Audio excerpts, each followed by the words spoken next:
About to take off.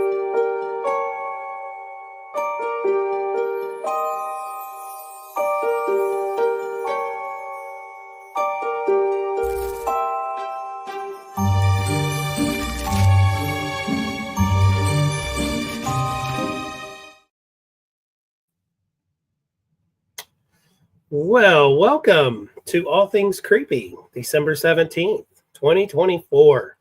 Unbelievable that it's already this time and we're, 8 days away from Christmas?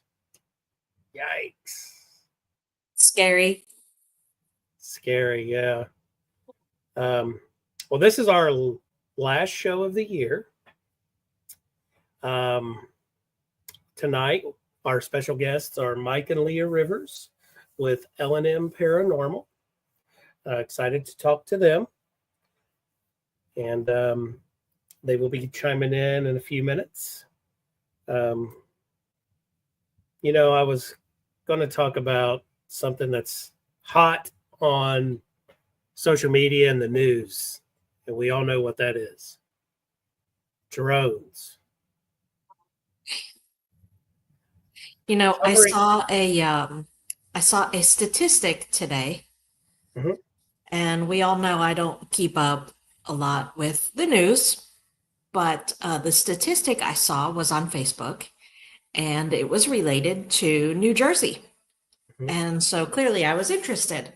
And that stated that the number of drones spotted in New Jersey, they had them broken down by county. And in my home county had the most recently. And how many was that? I want to say it was like 180. Jeez. That would be Hunterdon County for those of you keeping up. That is just bizarre, and they say they look like small planes. They don't look like a drone you buy at the store. Are they taking photos? Are they listening? What I don't understand is everyone seems so wound up about it, but why isn't anyone doing anything? Exactly. I mean, if it flew over my house and it stayed around my house, I'm going to shoot it down because I have weapons to do so. Because you didn't ask permission to hover over my house. Is it a distraction from the government?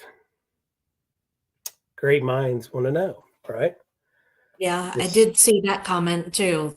Someone said, "Hey, look at me," and it's like, watch this hand while the other hand's doing something else. So exactly. Why it's doing mischievous things. Yeah. Speaking of creepy, yep. Yeah. That's someone that we need to get on the show again. Speaking of aliens and things. Who else? Ben Hansen. Ben Hansen. Yeah, he would be a good one. Yeah. He's very intelligent and well-spoken. Very, very. We definitely need to reach out and get him on the show. Yeah. For sure. I think it might be. Go ahead. When you first said that, my thought was also our old buddy, Cale Kelly. I think he might have some interesting thoughts. Yeah, him being out west. Yeah. He probably sees a lot of things, right? Mm-hmm. So why not? Yeah, that's some upcoming guests. I will go over our guest list. We are booked up to the week of February 4th. Are you ready for this? I'm ready. When we come back, January 7th, we have Cara Phillip. I'm not going to say much about these people. Some of you know these people, some of you don't, but just stay tuned for the show.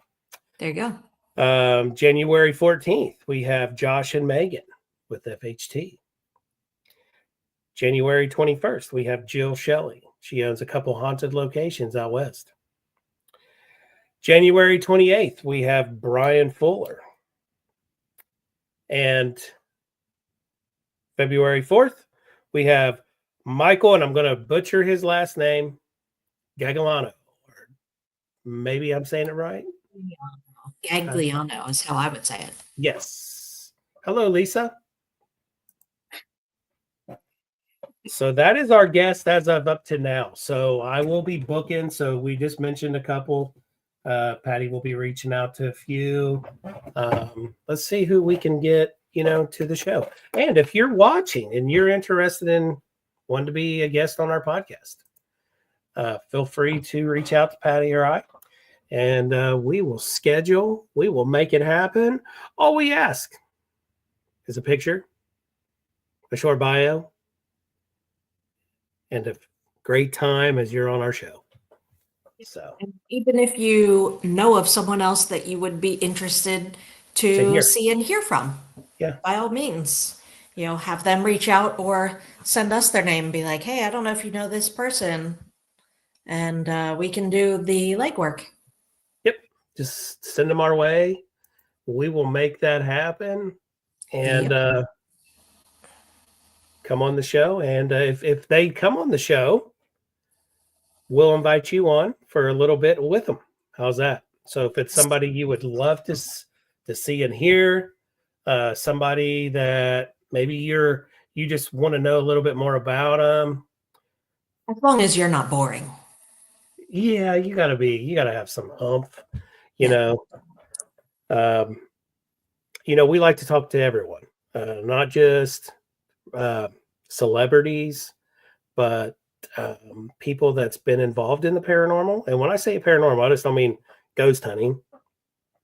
I'm talking all walks of paranormal. Books. It don't have to be paranormal books. It could be a creepy book like a Stephen King style, I know Patty would love to have him on our little podcast. That would be cool. We would probably kill Spotify if we had him on the show. I don't think their server could handle it. Yeah. And poor Lee would probably be bored. No, I wouldn't be bored to hear him talking about I've heard some interviews, and he's just got one of those minds that's outside the box. I don't even think he knows what the inside of the box looks like. I don't think so either. It's interesting because I've heard him reference some, occasionally where he would get an idea from, and a lot of times that's well, two things: either thinking, what if this happened, or what if this person did that. But his second one was actually in his sleep, and I have definitely had dreams before where I am writing something. Well, you need And to wake up and jot them down. I know, you're not kidding, because back in the day that was my dream, was to be a writer. So of course bills took over. So yeah, reality, real life. yeah. Yeah. I just can't sit and read and write a book and not pay my bills. I was going to share something and it just slipped my mind. Oh, speaking of like Stephen King, we are watching a show which we are a few weeks behind. It's called Teacup, and it's on Peacock. And that show is sort of it's got the twist of Stephen King. If anybody's watched it, or if not, it's a really good show. Based on a line, sort of like Stephen King's The Dome. So it's you think you know the twist, but you don't. It's sort of like Patty's rewatching. She's never watched it before, but she's watching Lost. And I didn't watch the whole thing because it got so boring and it got so weird that I totally got lost. And that's why I am who I am today. I got lost. I'm definitely fascinated by shows like that. Like I was explaining to some friends recently, I'm fascinated by kind of end of the world shows, like, again, Stephen King's The Stand. It totally blows me away. Yeah, Under the Dome. I haven't watched it, but I've read it. And, not that that's end of the world, but it's kind of, people are trapped. And yeah, so Lost, Desert Island. There was a show a couple years ago I watched, I think it was on Amazon Prime, called The Wilds. and it was kind of about, this airplane full of girls, and it crashes and they are stranded on an island, and it gets pretty interesting and bizarre. But yeah, the shows like that really have always fascinated me. Yeah. So, Well, it's like the Twilight Zone, which it's getting close to the January, so they usually play a marathon at New Year's, and we'll be watching those, I'm sure. I know, even though go ahead.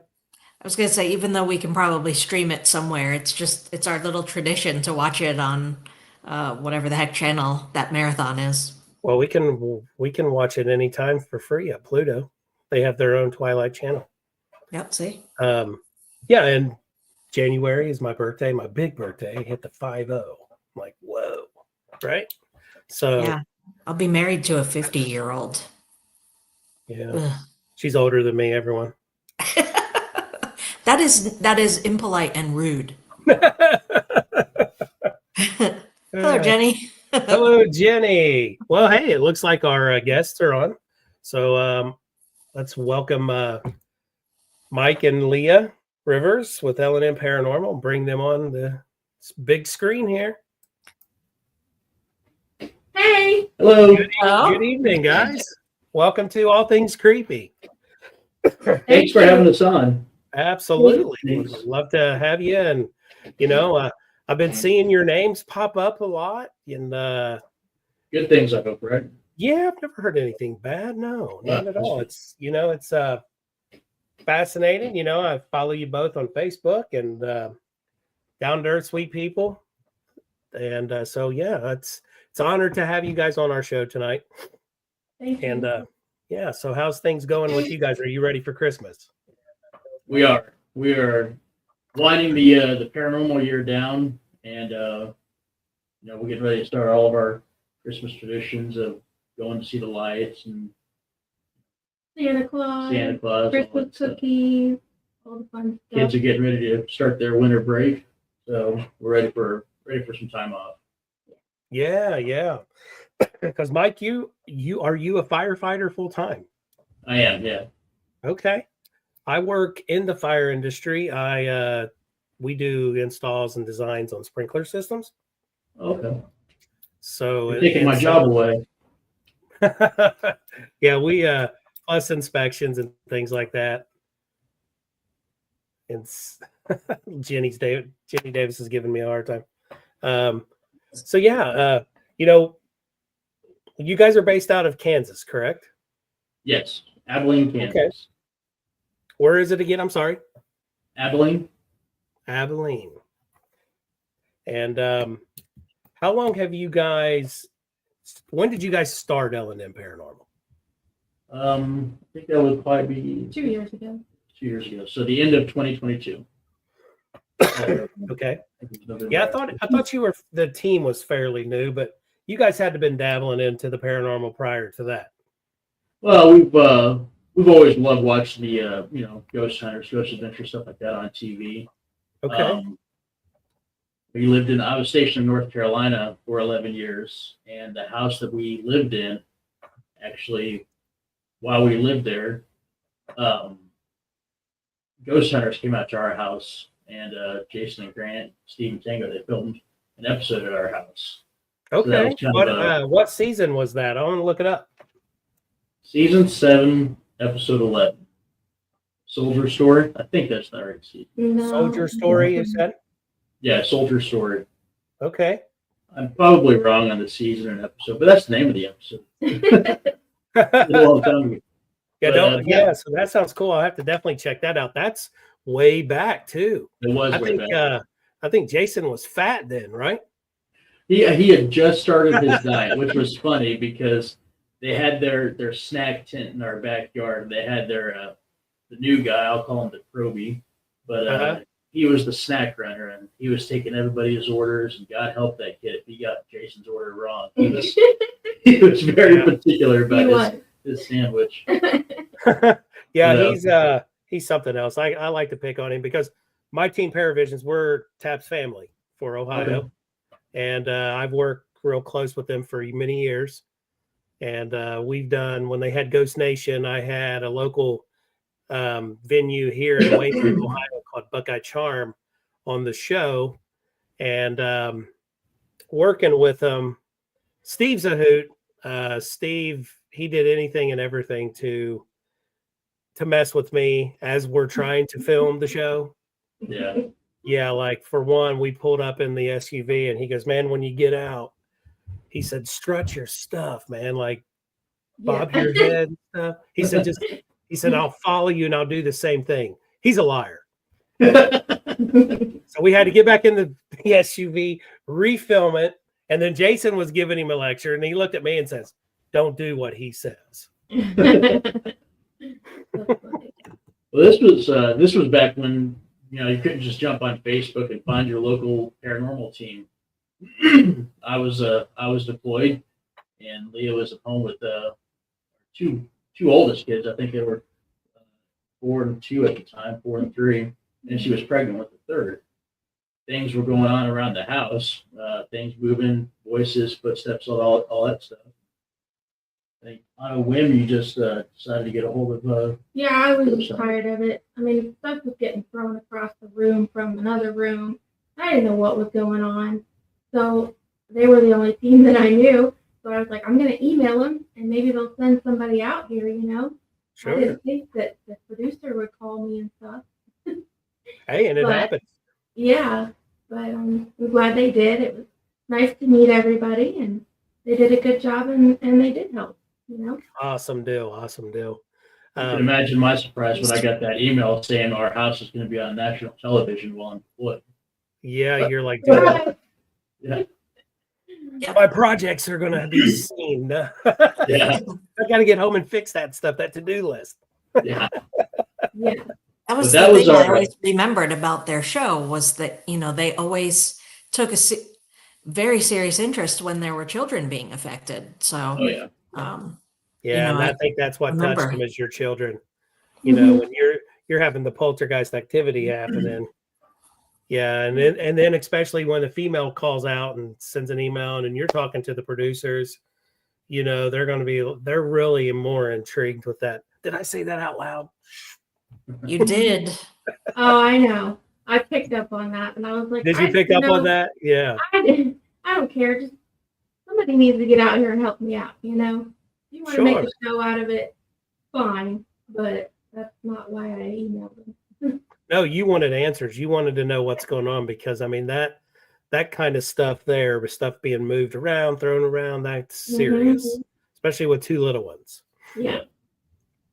Yeah. And so yeah, you did the right thing, and we're glad to have you in the film. That was our crash course into the paranormal world right there. Yeah. Oh, absolutely, absolutely. Let me see right here. I got a guy just want to ask something from YouTube. Does Mike think the job experience play into his paranormal experiences? That's a good question. My job experience. What is being a firefighter, dealing with this, you know, you may see death, you may see struggle, stress.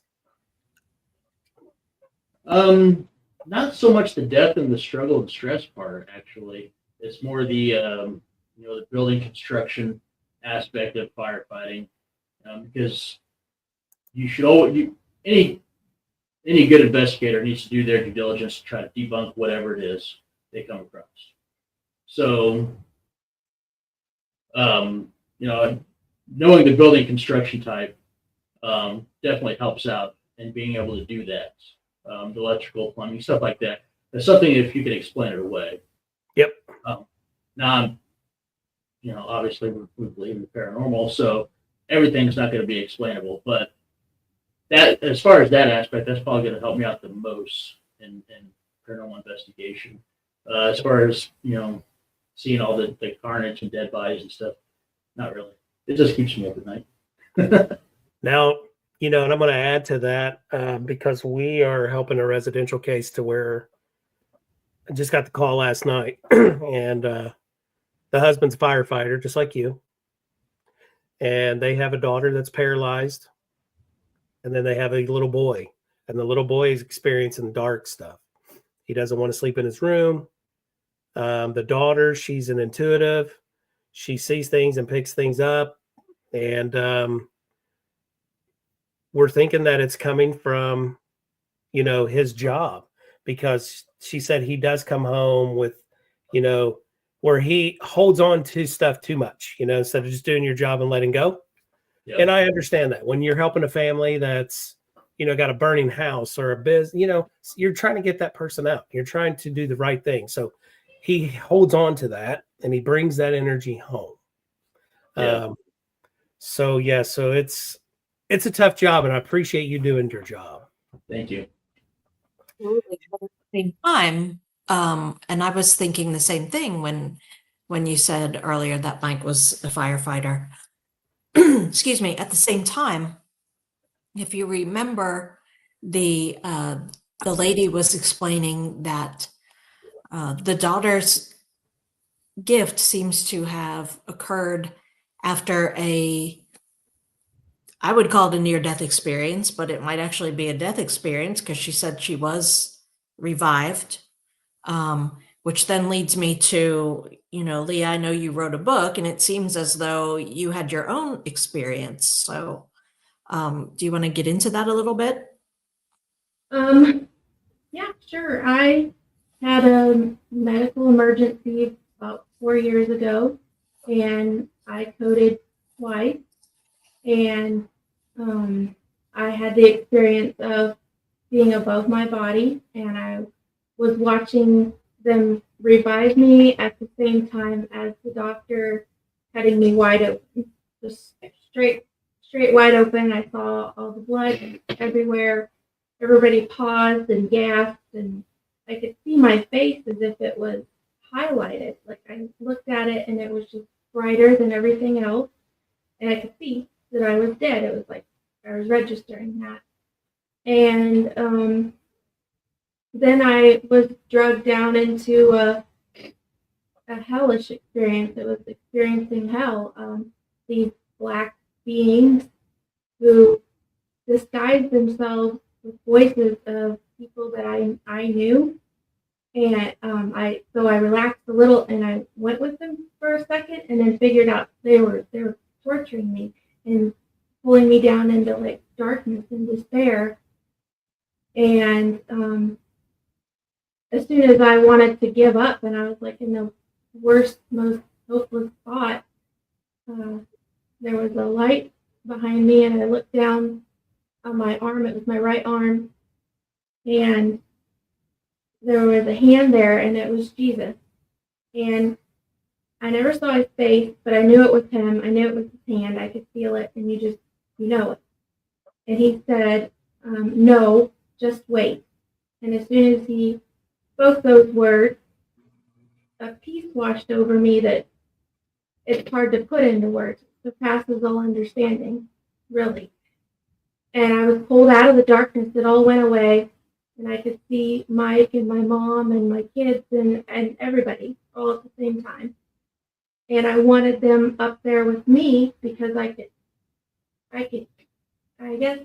how would I describe it? Like, I could hear what they were thinking. I could feel what they were going through. And I wanted that to go away for them, because I wanted them where I was at, which is absolutely perfect, where everybody should be and want to be. And then I was in a coma for 3 weeks. And during that, I encountered spirits that way as well. And I would watch them, and we would have a conversation without moving our mouths. And ever since then, I have 1 foot here and 1 foot on the other side. And I guess that's what I do now. I call myself a medium, and we work the paranormal business. That is awesome. And I'm sorry that you had to go through that. I would say that, but no. I mean, I don't think I would have as deep of an understanding of good and evil had I not gone through that. I would not have a deep understanding of who my savior is, who my protector is, and how the darkness has no idea. Or maybe it does, that they can get squashed just like that. There's no, you can't win against. And Wow. so I enjoy doing residential cases and helping people and explaining the paranormal to them, or helping people with readings, with grieving people, and if their loved one has a message for them, it comforts them to know that they're in a good And I have a question for you on that. Now, were you a medium after this happened, or did you have the abilities growing up? No, growing up, I think I've always had it. I've Okay. always been an intuitive person. I did have the night terrors and things like that, and I do remember interacting with a couple spirits as a kid. But I grew up in a home where we were very conservative Christian, and we did not talk about that, and we did not believe in that, and that was wrong. So I did not know what a medium was until after. Wow, your stories touched some people. So Good. That's what I want, and they're welcome to message me with anything they want to talk about. And Patty put the name of your book, and you can get it at Amazon. And is there other locations? no, just Amazon right now. Okay. Wow. My heart goes out to you guys. That's how I got involved in the paranormal, is not something like you, out of body experience, but losing 2 children. That's what got me in the field. In 1998, my little boy was born. He was born with hypoplastic left heart. This was with my first marriage, and he went through a surgery, and he passed away 2 weeks old. And a month later, I started seeing this 3-foot shadow. So I got into the paranormal, and helping people is therapeutic to me. And then in 2000, our little girl was born, and she passed away at 5 years old in 2005. She was born with imperforated anus, and she had 53 surgeries, inpatient, outpatient. And she passed away with sepsis in the bowels. And this is where I have to be to help people. Yeah. Just like there's a reason. And it's not just going out here and, I want to be on YouTube, or I want to be on TikTok, or I want to be on TV. It's about helping people, because there's different types of people in the paranormal. And you guys I can tell you're genuine about what you do. It goes to what you experienced, what you do, Mike, for a living, having a family. It's helping people. Because when we do a lot of residential cases, and all the years I've been doing this, and almost 30 years, and I hear people say, I want my house to be haunted. And I look at you and I'm like, are you nuts? Yeah. You don't want to experience this. This is not something, you want to deal with on a daily basis. Yeah. I just shake my head. It's like, because all paranormal investigators, we take time out of our daily life. We leave our family to go help someone, and we don't know them from Adam, but we're there to help them, to get rid of whatever's there, or to give them guidance to somebody that can help them. And then some of them want that. And I'm like, I don't get it. I don't. I think they watch too many TV shows. Yeah. Way too much. Yeah. Yeah, because it's like, or you guys probably experienced it.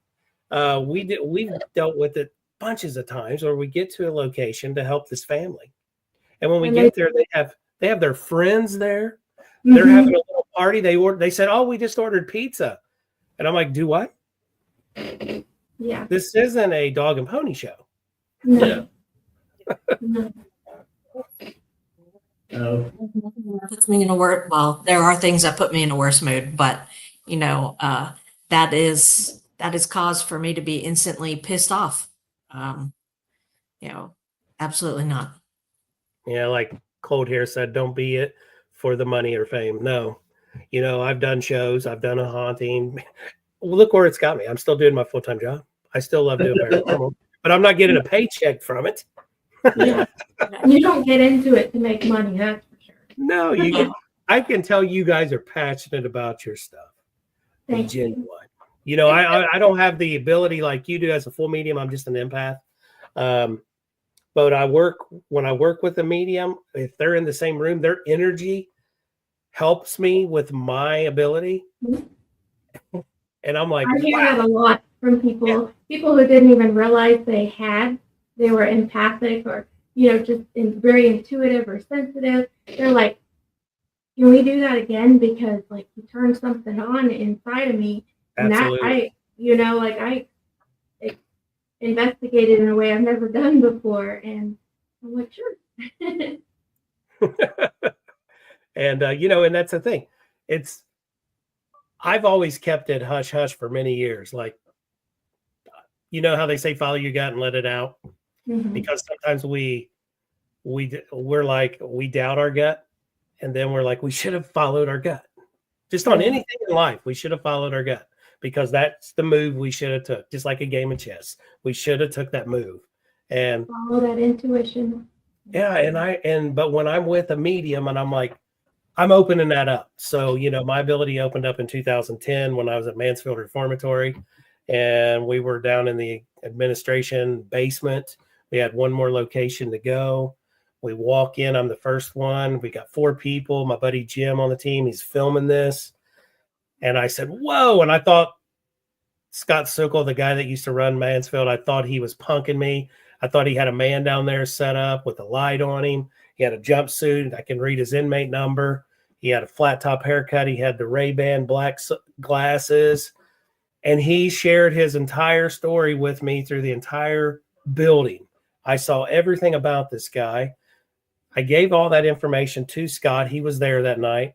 He called me as we were in the West Cell Block investigating on a 2-way radio. I take the team right to his office. And as I'm grabbing the door handle, I'm looking like, how the hell did I bring you guys to this place? I didn't even know where his office was. But this guy guided me to him. And I go in and he says, you need to sit down. He gave me a big water. He goes, dude, you're going to be blown away when you read this folder. Open it up. There's the picture of the guy there, 1955 to 1957, for petty stuff.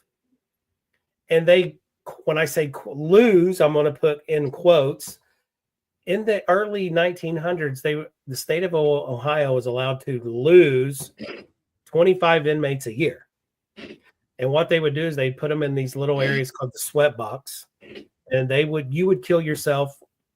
And then they would take your body and lay it out back, and you'd be on your stomach, and they would shoot you in the back, and they would tell your family that you tried to escape. Wow. And that's when my ability opened up. Cody says hey to you guys. Hey, Cody. Hey, Cody.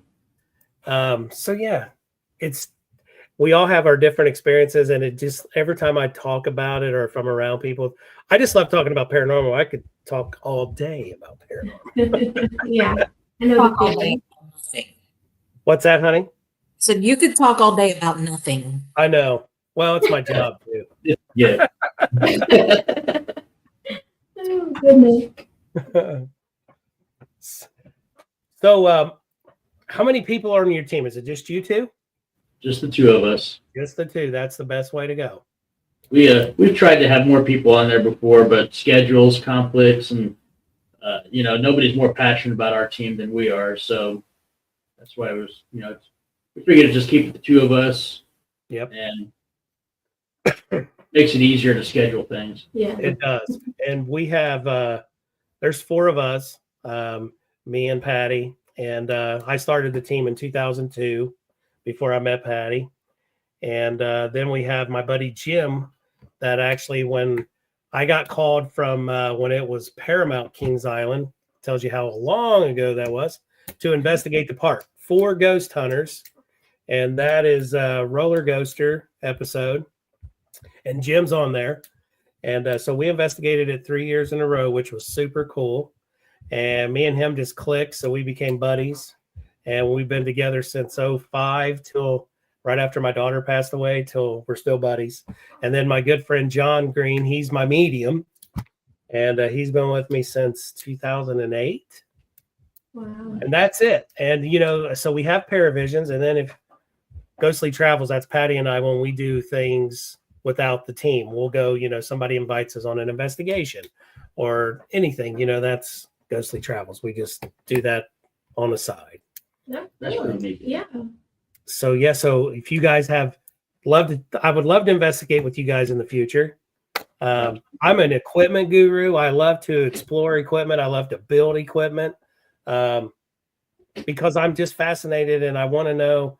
You know, I love talking to Lauren Alex, and I've got some great ideas for equipment, and I would want her to build it because we got to get past the static. We got to there's more to it.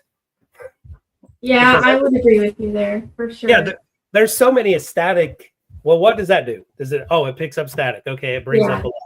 Let's get past that.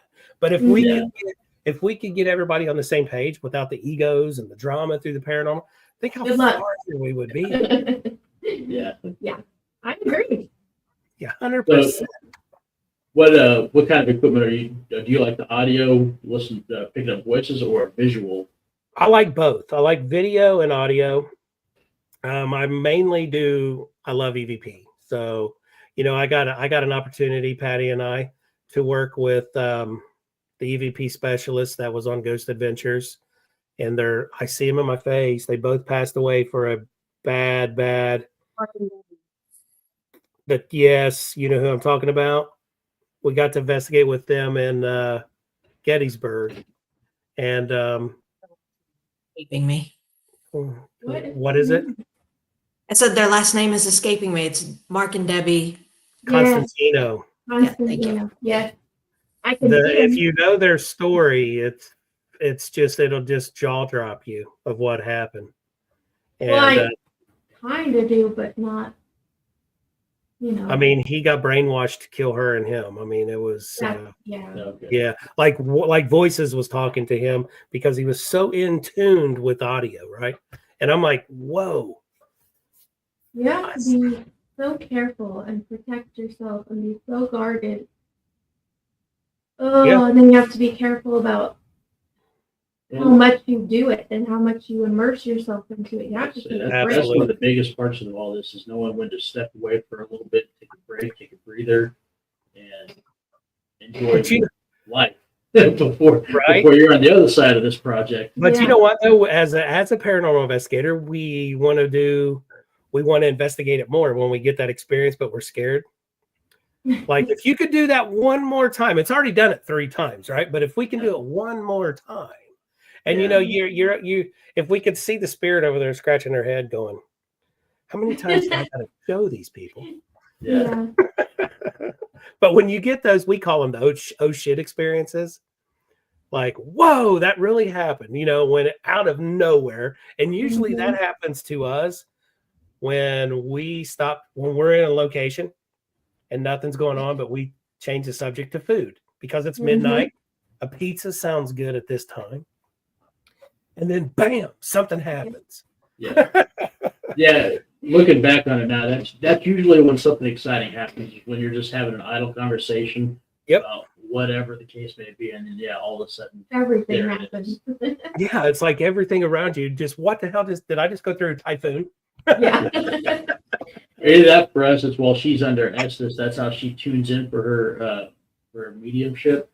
Yeah. And, while she's got the headphones on, and it's just me out there all by my lonesome, I'm left out there in the wind. You know, that's when all hell seems to break loose. You're welcome. You feel like you're all by yourself. I got nobody's hand to hold or anything. Yeah, and then I take the headphones off, and I'm looking at him, and he's like, and I go, "What? What happened?" Voice. It's like, oh God. Yeah.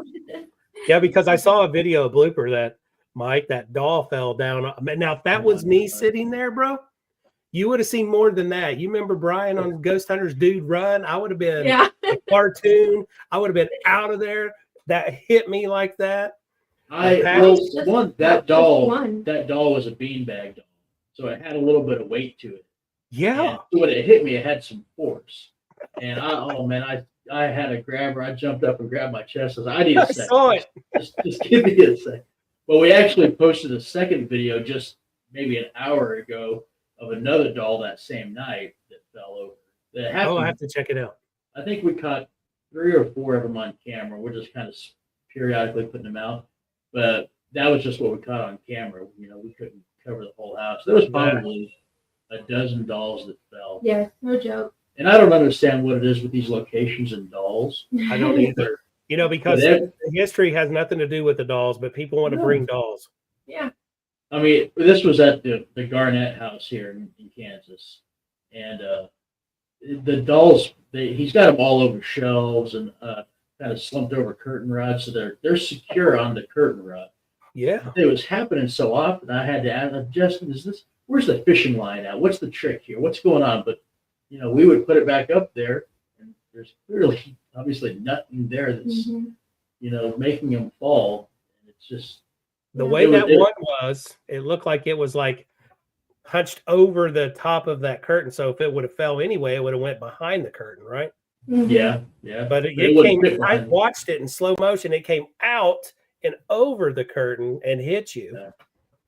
So you know what? She's a beacon, and then you're a beacon for all of the crazy stuff, man. It's like, yeah, that's what it is. They always seem to find me at Mick and Tier Villa. They end up picking on me. Yeah. It's funny. Good time. At least I bring something to the party. What's up, Tim? Hey, Tim.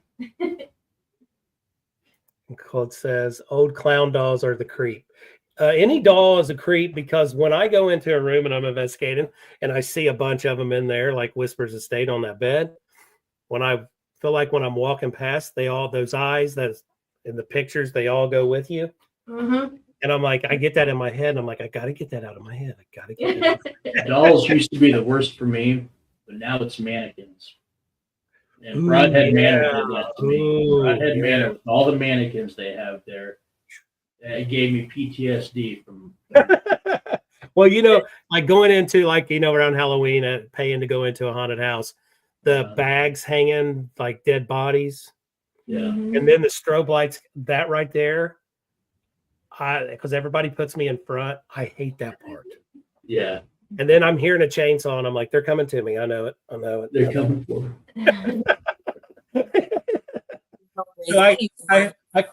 What's that, honey? I was going to say, the place that we help at the Friends Home Museum, there's a room they have that, not really mannequins, but they have dress forms with old dresses. And their thing now is hometown heroes. So now on these dress forms, they also have, male uniforms and things, but they also now have printed out faces. So to walk, walk in that room. Effect. Yeah, it scares the crap out of me every time. And tell them what else is in there in that room on the wall in the picture frame. Yeah, there's this very large picture frame that has human hair that, back in the Victorian times when people passed away, that was kind of, they would make pretty designs and things out of hair. And so to walk into that room in the dark with those faces and knowing that the hair things are in there, no disrespect, it's creepy. I'm sorry. We do public ghost hunts classes there 3 times a year to raise money for them, and I've been doing that since 04, 05, but since with them is like 06. And a couple years ago we went up because they just started doing that, and they had this big mirror for women to look in the mirror, that's on pedestals, and they had it in a corner to go down a hallway. Well, across from that mirror was one of those mannequins, and her hair. So at night, when you're looking at night vision, it takes me back to the movie The Ring, where the girl's coming out. Well, I about threw my camera. I was like, oh shit. Yeah. I thought I saw, from my view, I thought she was coming out of the mirror, and I'm like, oh shit, I'm scrying. I don't want to scry. Shit. Nope. It's like, what? And the poor little lady that runs that place, she always says they have happy spirits and good spirits. Even though we pick up some stuff, she's all about the good spirits, and that's fine. That's what she wants, and that's what, Maybe it'll keep it there then. Absolutely. But I told her, I said, next time we went in, I said, you got to cover the mirror. She goes, do what? And I was like, just kidding. I'm not even going to get into it with you. She'll be like, no way. Hey, Holly, how's it going? Ollie. So where are some of the cool places that you guys have been? Well, Missouri State Penitentiary. Oh, that's on That my was the list. very first, and that will always hold a place in our heart for that place. That was where I had my very first experience.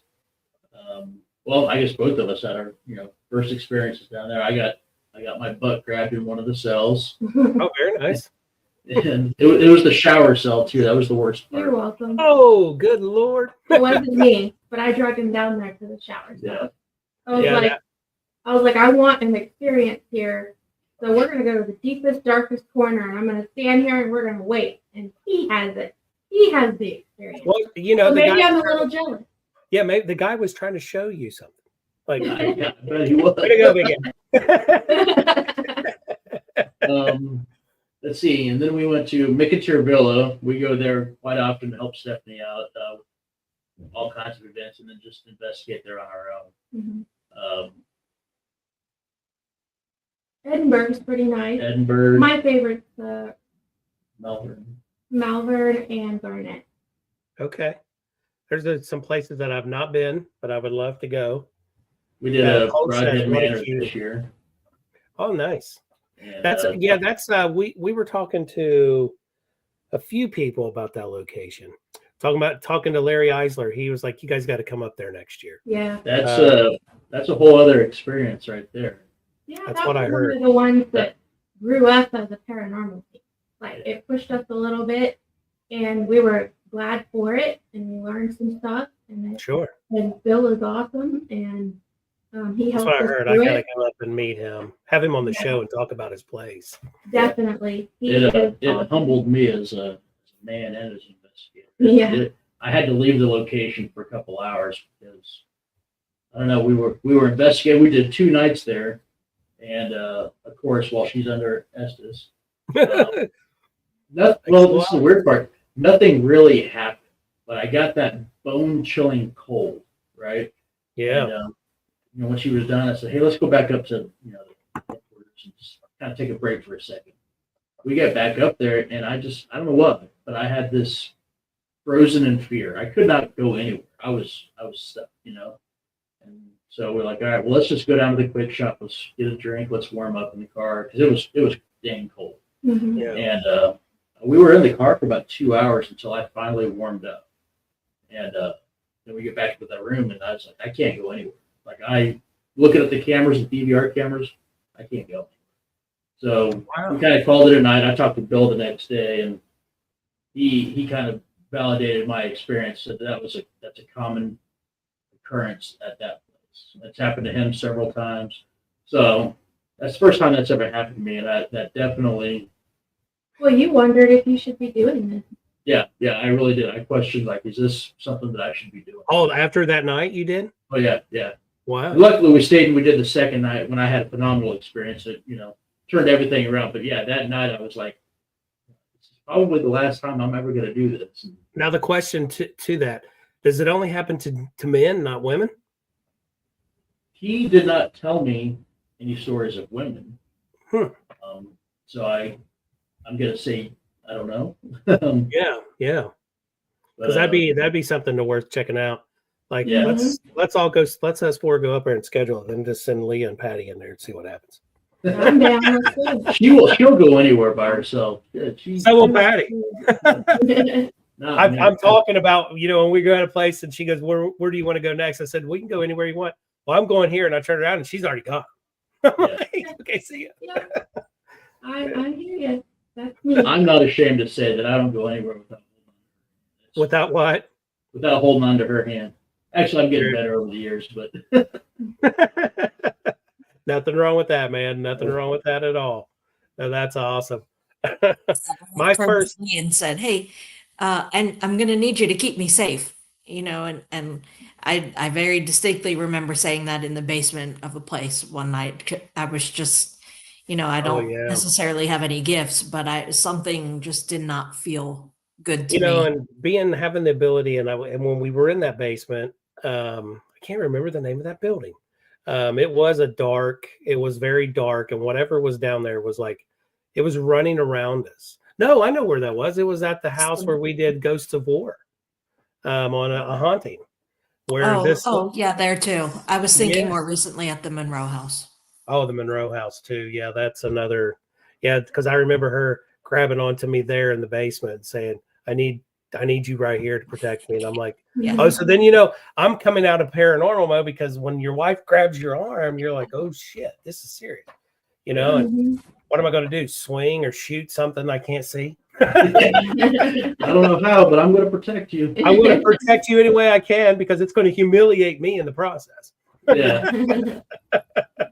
Yeah. But my first location that I did was January in 1999. It was the Moundsville Penitentiary. And we went back 3 or 4 years ago with the Taps family.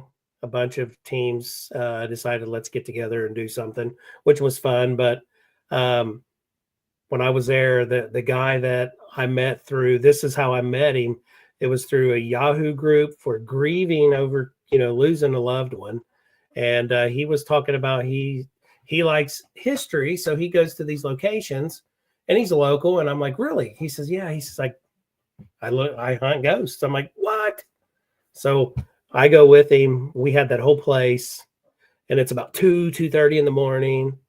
And we were getting activity everywhere. And I was just blown away because at that time I had like a big C battery, a flashlight my dad gave me working from the steel mill, and had a big magnet on the side so he could put it on his locker.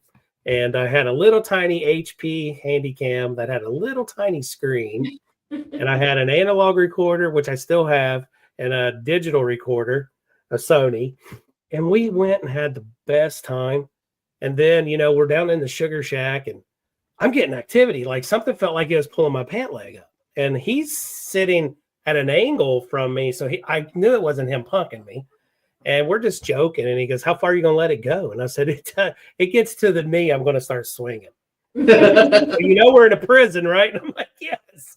Well, at that time, the two-way radio goes off. The guy that staying there, that he used to be a security guard there for many years, he calls and I'm like, whoa. And I threw the two-way. They had the water heaters down there for upstairs. So I go looking for it and I found it. And I'm like, yes, go ahead.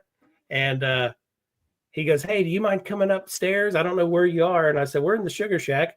He goes, my son is here and he would like to investigate with you guys. And I'm like, sure, it's just me and my friend. We have this whole prison to ourselves because we were there all night till like 7 a.m. Oh, wow. And we go up and I meet this young man. He's in these tight pressed jeans and a t-shirt, and he had his coat and he threw it over on a chair and he had a ball cap on and boots, and it's Brad Paisley, the country singer.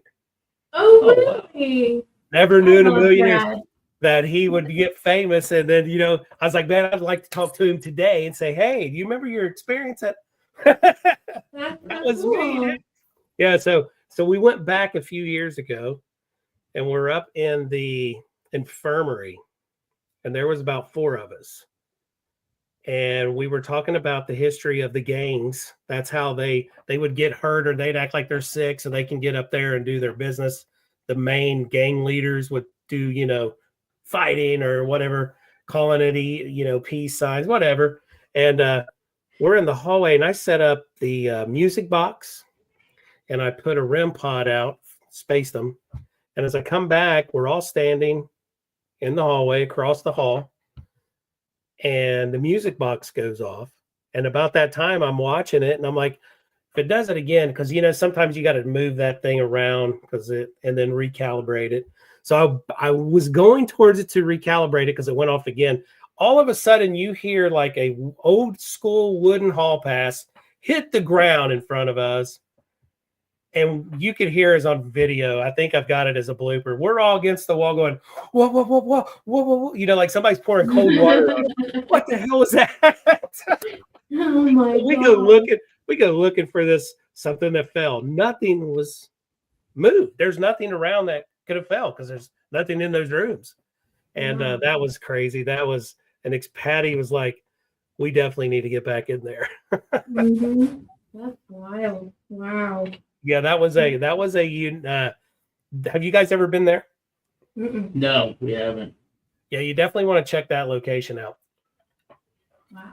It's in Wheeling, West Virginia, and Moundsville Penitentiary. And yeah, it's a really cool place. We need to start making our way back out to the East Coast there. I think next year we're gonna be in Kansas a lot. We're gonna do we're gonna film a little documentary in Atchison. Okay.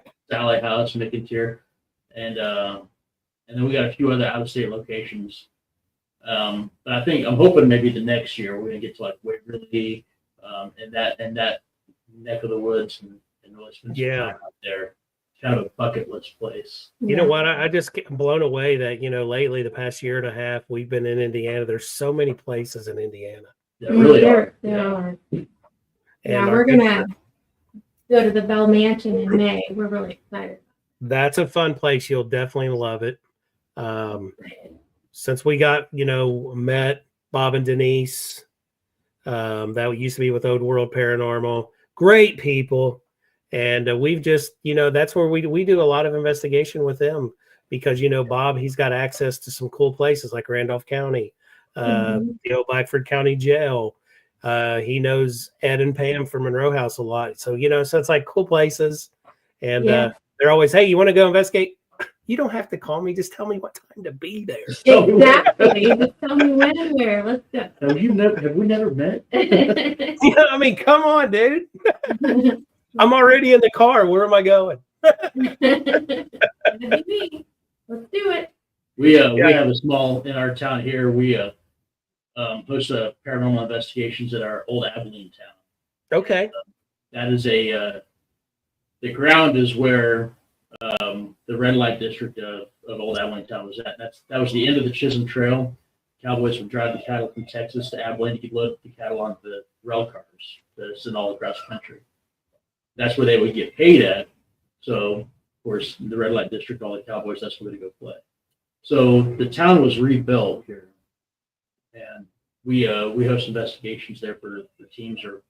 We have a couple of events a year, and we've got seven buildings for people to go and investigate. A whole little town, and that's pretty neat. Being able to take people out here in our hometown. Absolutely. What this whole thing is really about. It's not what you see on TV or running around demons everywhere, all that stuff. Yeah. everything's demonic, right? Everything's a demon. Yeah. But it's been really cool, being able to show people the right way to do things, and then also learning the history of everything. That's what I love. Yeah. Mm-hmm. We're gonna have to come out and see you guys. I love that. Yeah. Awesome. And do something because I want to explore next year a lot. You know what, guys? As we've been talking to Cold Hawk, I finally figured out who that is. Me too. It's Bob. Oh, hi, Bob. That's funny. He's hiding. That's his YouTube name. I guess that's like. Is that like something him and Denise? That's Trucker 1119. This is called home. Can I get candy cane? Oh, here he goes. He's got some history right here. 1812 Battlegrounds on Indiana 15 is a fun place when the weather is good, but it was December in 1812 when it all went down. Interesting. So the activity's probably crazy right now. Yeah. I didn't know that was Bob until I'm seeing Patty and him going around, and I'm like, "Are you kidding me?" All this time, he comes in all the time. Yeah, that's so funny. Hey, real quick, where can people find you guys? Throw out there your social medias, whatever you got, and so people. We have a strong Facebook presence. We do all of our stuff on Facebook. I like to make videos of all of our investigations, minus the residential ones, and put those on YouTube. It's been a fun hobby that I found that I really enjoy doing. We're on TikTok. We're on Instagram. And Facebook and YouTube. And it's just L&M Paranormal. Nothing L&M Paranormal, guys. Yep. You'll see our busy faces up there. You go get Leah's book at Amazon. We put that in there for you guys as well. Yeah. Thank you. Absolutely. And we got to have you guys on again next year, middle of the year, just to see how things are going. Yeah. Absolutely. Yeah. That's what it's about. It's about networking.